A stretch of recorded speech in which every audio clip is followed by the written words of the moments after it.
Sa Surigao del Norte, inaaprobahan ng Provincial Disaster Risk Reduction and Management Council ang 3 million pesos na halaga ng tulong para sa mga biktima ng lindol sa Cebu.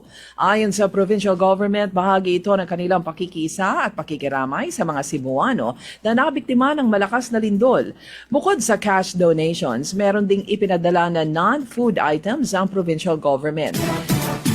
Sa Zamboanga City, nasa 213 mga wanted persons ang naaresto ng PNP at nakumpiska ang halos 200 mga loose firearms sa isang buwang law enforcement operation sa Zamboanga Peninsula. Sinabi ni Region 9 Police Director Brigadier General Eliazar Mata na 63 sa 213 mga nadakip ay mga most wanted persons. Ang Police Regional Office 9 ay sumasakop sa mga lalawigan ng Zamboanga del Norte, Zamboanga del Sur, Zamboanga Sibugay, Dapitan, Dipolog, Isabela, Pagadian at Zamboanga City.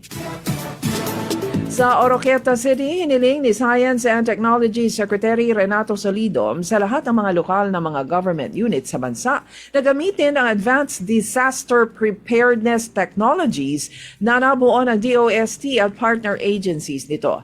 Ang kahilingan ay ginawa ni Solidom sa kanyang pagsasalita sa Regional Science and Technology Week sa Oroquieta City. Anya may mga teknolohiyan ang pamahalaan upang paghandaan ang kalamidad at mabawasan ang pinsala sa ari-arian at buhay.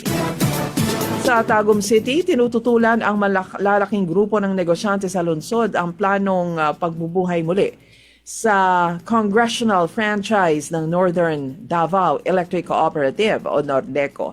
Anila, napakaganda ng serbisyo ng Davao Light sa Tagum City at ilang mga lugar sa Davao del Norte kumpara sa perwisyong serbisyo ng Nordeco noon. Dahil sa maayos na serbisyo sa kuryente sa ilalim ng Davao Light, mas lumago ang negosyo sa lungsod at kalapit mga lugar ayon pa sa mga negosyante.